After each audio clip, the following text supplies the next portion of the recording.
Bonjour Martine, c'est un plaisir de te recevoir cet après-midi. Alors Martine, on va on va voir ensemble un petit peu le défilé de ta carrière, les questions essentielles qu'on peut se poser en tant qu'astrologue, et on va commencer tout de suite.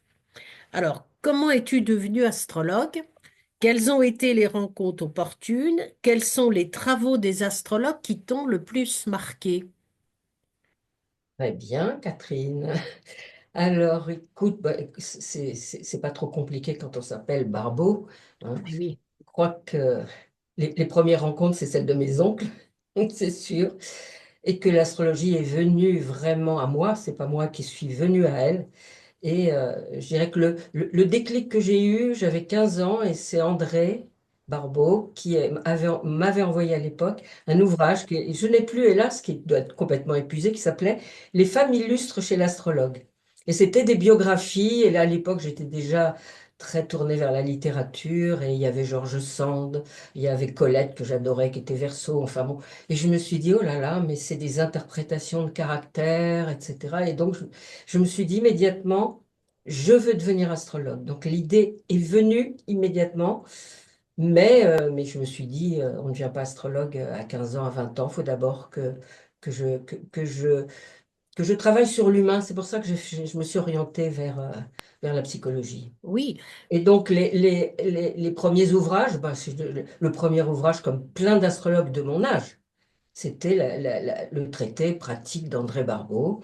J'avais aussi les deux ouvrages qui sont sortis après chez Derville de mon oncle Armand Barbeau. C'était mes oncles qui avaient ça à la maison, quoi. C'était la lecture que mes frères avaient lue. Mes frères faisaient de l'astrologie aussi, qui étaient plus grands que moi. Et donc, c'était un langage familial. Et là, vraiment, la découverte que j'ai eue, parce que quand j'ai commencé à lire Armand Barbeau, tout était maison par maison. Il n'y avait pas de dominante. Après, avec André, commencer à parler des dominantes. Déjà, ça m'a permis d'être un peu plus clair dans mon interprétation. Et avec Claire Sant'Agostini, là, vraiment, c'était des ouvrages pédagogiques où elle parlait de l'importance du maître d'ascendant. Il y a beaucoup d'élèves qui disent Martine, elle est axée sur le maître d'ascendant. C'est pas Martine, c'est Claire Sant'Agostini à l'origine. Et la position du maître d'ascendant me paraît absolument essentielle.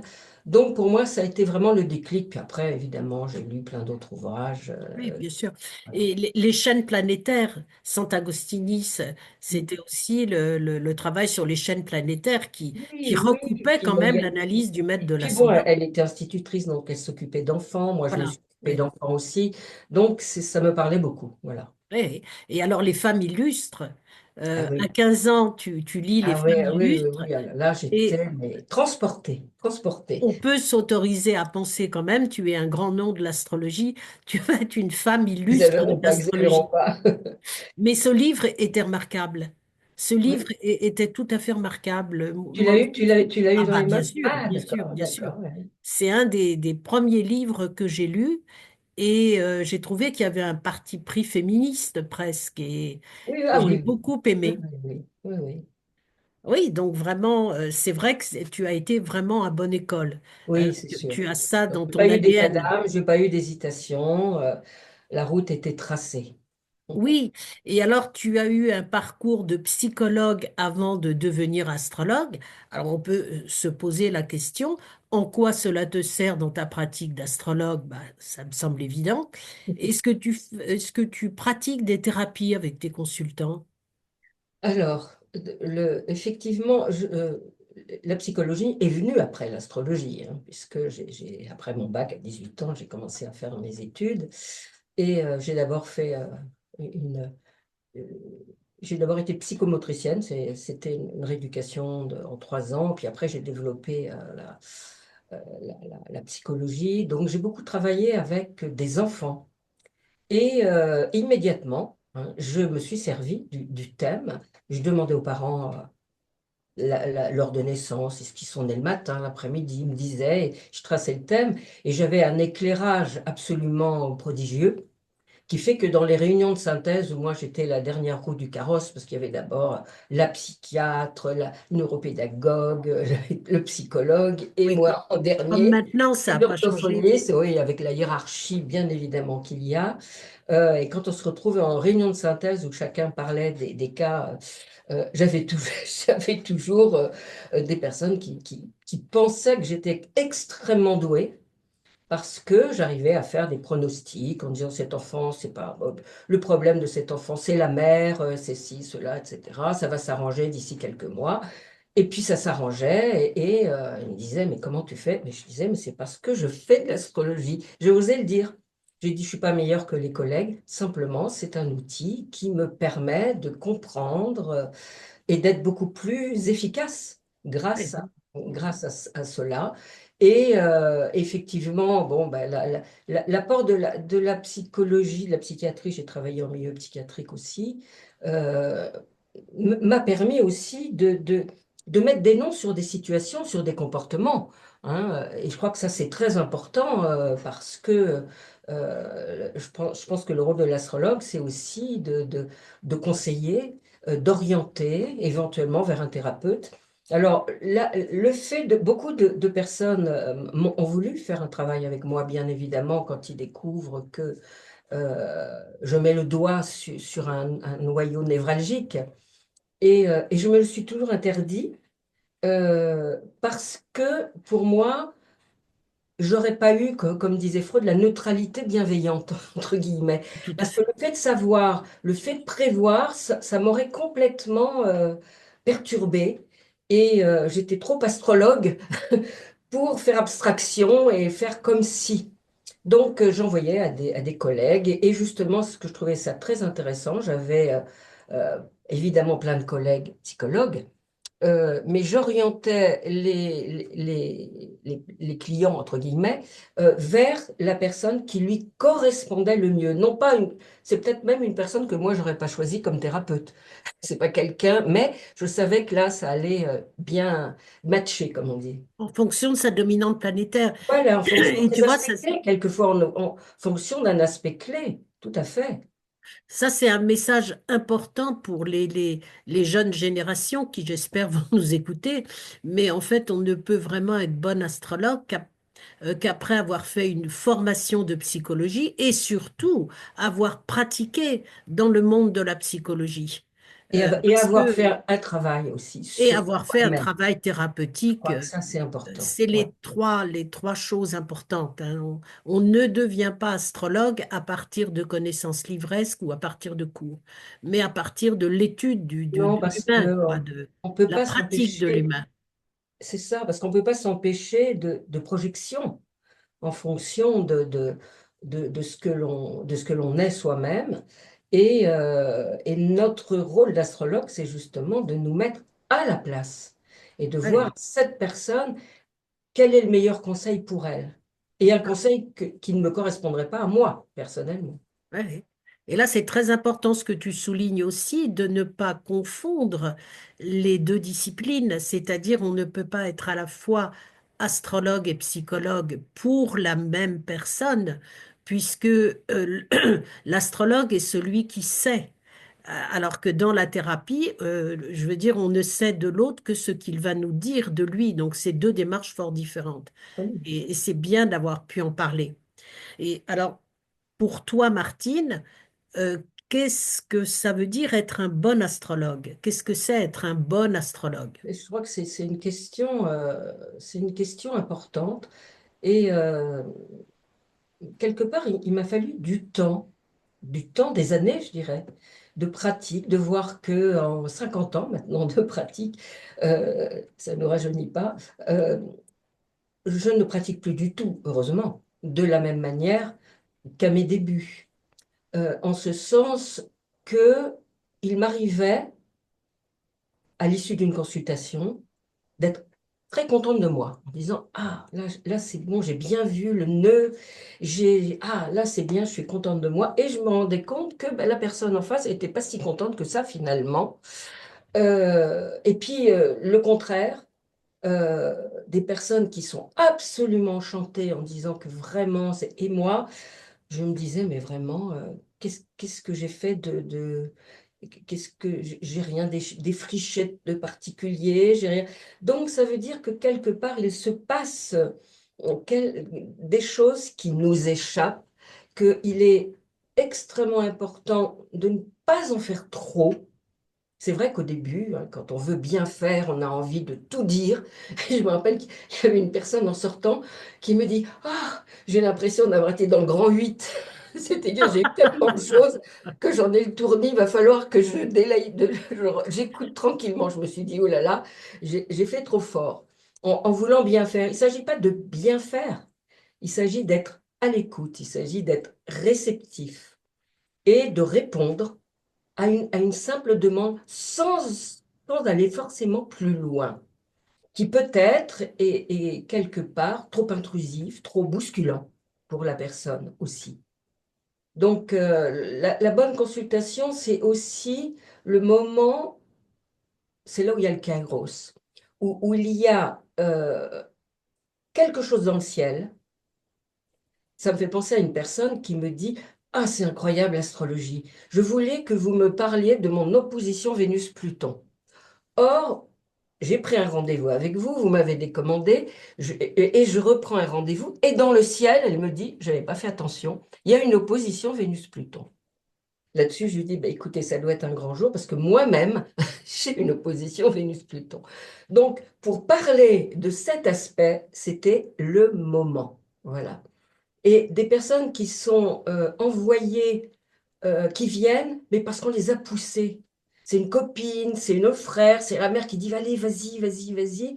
La personne vient, ça n'est pas le moment Oui, ça pour ne elle. marchera pas. Oui. Et ça fait flop. Et j'ai des gens qui, justement, heureusement que je leur avais proposé d'enregistrer, qui quelquefois reviennent 10 ans après et qui me disent: Waouh, j'ai réécouté la cassette, mais c'est exactement ça. Et il y a 10 ans, c'était pas ça, quoi. C'était pas d'actualité. Donc, c'est vrai il faut prendre en compte tous ces critères dans une consultation.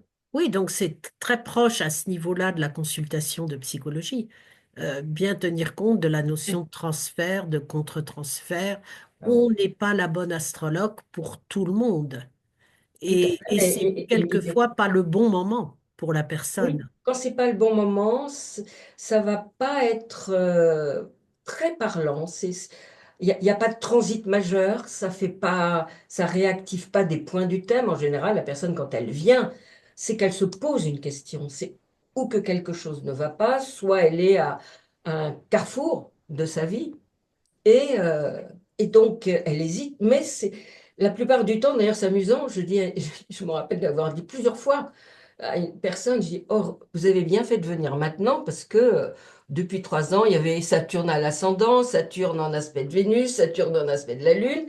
Et elle me dit: Mais figurez-vous que votre carte, je l'ai dans la poche depuis 3 ans, mais j'y arrivais pas.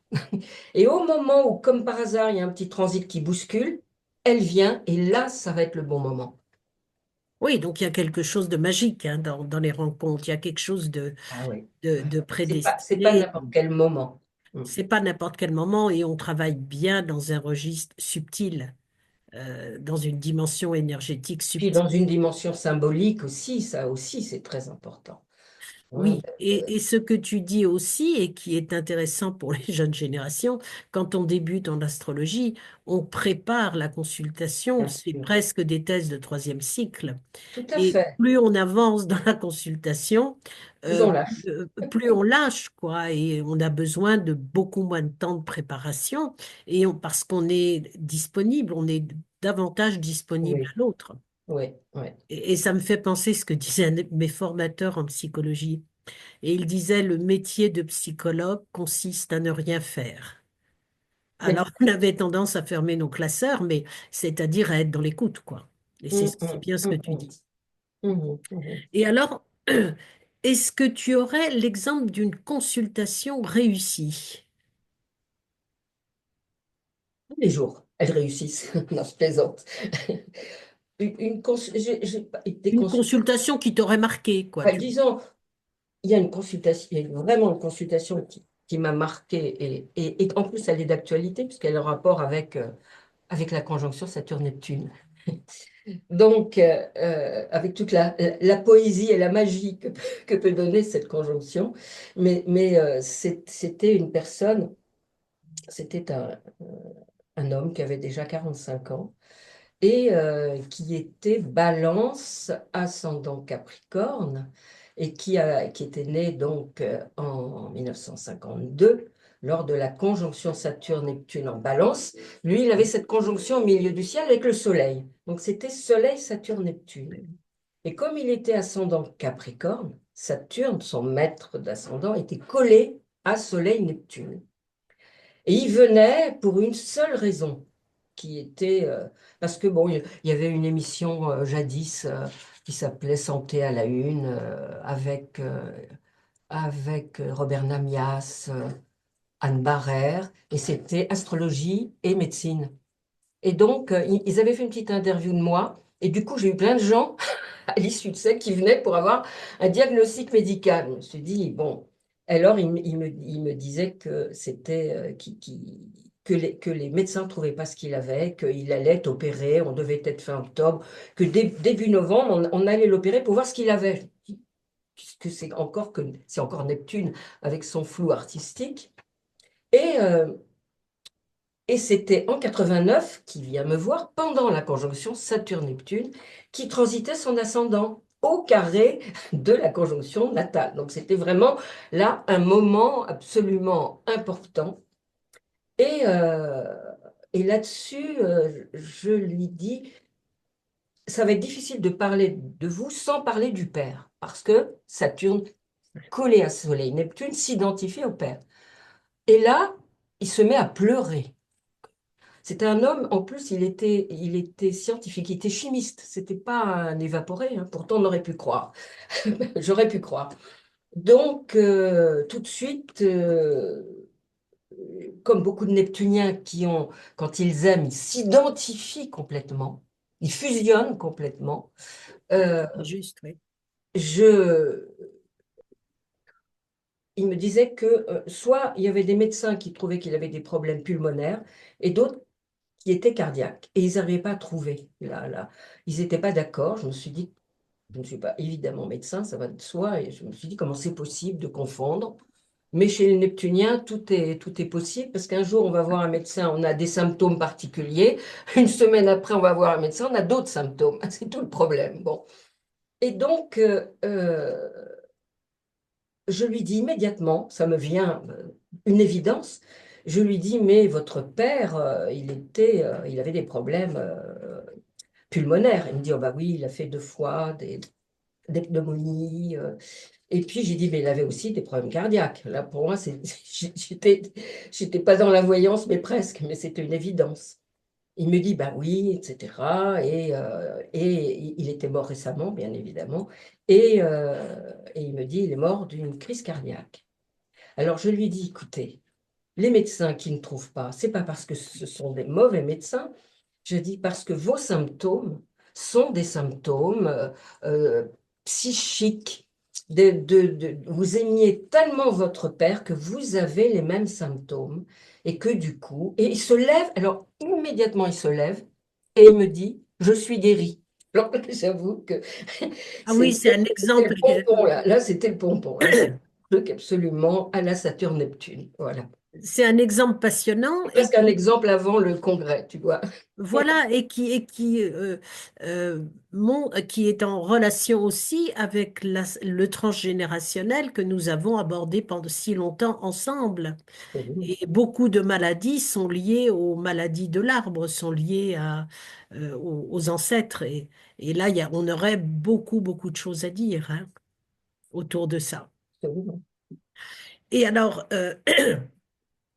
bah, écoutez, je vous conseille tous d'aller sur le site de Martine Barbeau pour voir l'importance et la qualité des livres que tu as publiés, que ça soit des livres sur la psychologie de l'enfant, sur le transgénérationnel, sur la maternité. Et je sais que tu vas bientôt sortir un dernier livre, Martine. Oui, oui, Un oui. prochain livre, et peut-être pas le Prochain dernier, livre pardon, que je mais le coécris avec dernier. Claire. Là, il est fini, mais j'attends que Claire le termine parce qu'elle elle est dedans là en ce moment. apporte les dernières retouches. Donc Tu veux voilà. nous en dire quelques mots? Non, oui, oui, je peux en dire quelques mots. C'est vrai que cet astéroïde, j'avoue que je ne l'avais pas du tout regardé, hein. Ou d'un œil distrait. Et puis curieusement, comment dire, un élève de l'école Agapé qui a voulu faire un mémoire sur Chiron. Et du coup, j'étais bien obligée, puisque j'étais son maître pas De mémoire. de mémoire, voilà, pardon. Et donc, donc il y avait des cas, donc j'ai commencé à chercher. Et alors là, ça m'a paru, mais extrêmement parlant, mais parlant. Donc je dis là, il faut effectivement. Donc j'ai passé beaucoup, beaucoup de temps avec beaucoup de biographies, avec beaucoup d'exemples. Et, euh, et donc, bon, moi, c'est toujours ma manière de fonctionner, elle est extrêmement pratique. Il faut que je vérifie, que je vérifie, Pour que je vérifier. Et vérifie. c'est vrai, on avait commencé à regarder ensemble dans le thème de Camille Claudel. Tu te souviens, j'avais fait une conférence sur le rôle de Chiron dans le Ah, ben alors là, transgénérationnel de c'est Camille vrai. Claudel. Ouais. Mais c'était le tout début. Mais Ouais. effectivement, ça mérite d'être creusé parce que Chiron est vraiment un astéroïde important. Tous n'ont pas cette importance-là, hein. Non, non, c'est-à-dire il faut qu'il soit dominant dans le thème, il faut qu'il soit angulaire, c'est toujours Voilà, pareil. voilà. Sinon, on l'ignore, hein. Je ne fais pas une fixation spéciale, Oui, bien sûr, bien mais sûr. c'est digne d'intérêt, voilà.